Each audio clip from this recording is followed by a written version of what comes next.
Hello दोस्तों, मैं हूं आपका दोस्त नरेंद्र और मैं लेकर आ गया हूं एक नई कहानी। तो चलिए बिना रुके इस कहानी को शुरू करते हैं। गर्मी की छुट्टियों में दादाजी के पास घूमने आया बालक उछलते कूदते दादाजी के पास पहुंचा और बड़े गर्व से बोला कि दादाजी, जब मैं बड़ा हो जाऊंगा तब मैं एक सफल आदमी बनूंगा।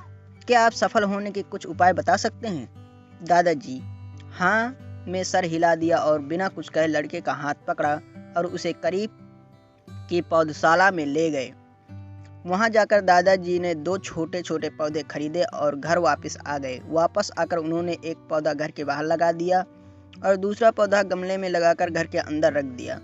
अब आपको क्या लगता है कि इन दोनों पौधों में से भविष्य में कौन सा पौधा अधिक सफल होगा? दादाजी ने लड़के से पूछा। लड़का कुछ समय तक सोचते रहा और फिर बोला, घर के अंदर वाला पौधा ज़्यादा सफल होगा क्योंकि वो हर एक खतरे से सुरक्षित है, जबकि बाहर वाले पौधों को तेज धूप, आंधी, पानी और जानवरों से भी खतरा है। दादाजी बोले, चलो देखते हैं आगे क्या होता है। और वह अखबार उठाकर पढ़ने लगे। दादाजी दोनों पौधों पर ज़्यादा ध्यान देते रहे और समय बीतता गया। 3 से 4 साल बाद जब एक बार फिर वह लड़का अपने माता पिता के साथ गांव घूमने आया, तब अपने दादाजी को देखा तो देखते ही बोला, दादाजी, पिछली बार मैंने आपसे सफल होने के कुछ उपाय मांगे थे, पर आपने तो कुछ भी बताया नहीं था, पर इस बार आपको कुछ बताना ही होगा।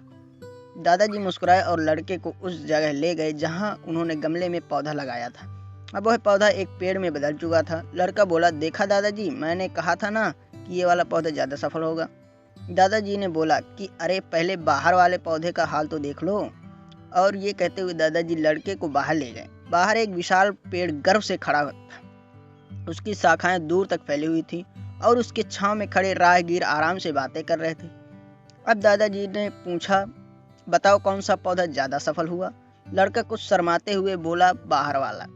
लेकिन ये कैसे संभव है? बाहर तो उसे ना जाने कितने खतरों का सामना करना पड़ा होगा। दादाजी मुस्कुराए और बोले, हाँ, बाहर वाले पौधे को बहुत सी चीजों से सामना करना पड़ा, लेकिन समस्या का सामना करने से अपने फायदे भी तो हैं।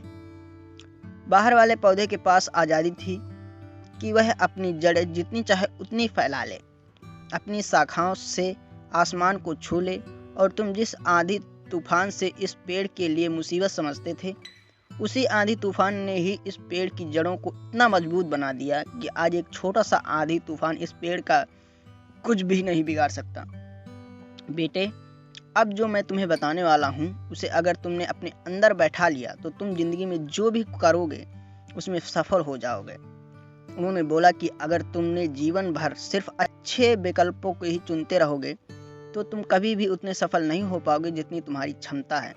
लेकिन अगर तुम तमाम खतरों के बावजूद इस दुनिया का सामना करने के लिए तैयार हो जाओ, तुम्हारे लिए कोई भी लक्ष्य हासिल करना असंभव नहीं है। लड़के ने लंबी सांस ली और उस पेड़ की तरफ देखने लगा। वह दादाजी की बातों को समझ चुका था। आज उसे सफलता का एक बहुत बड़ा सबक मिल चुका था कि जीवन में हम जिन रुकावटों को भी अपना जितना बड़ा शत्रु समझते हैं, वही हमें मजबूत और जीवन में बहुत ज़्यादा सफल बनाती है। यह कहानी यहीं समाप्त होती है। अगर यह कहानी आपको अच्छी लगी हो तो वीडियो को लाइक और चैनल को सब्सक्राइब जरूर करें।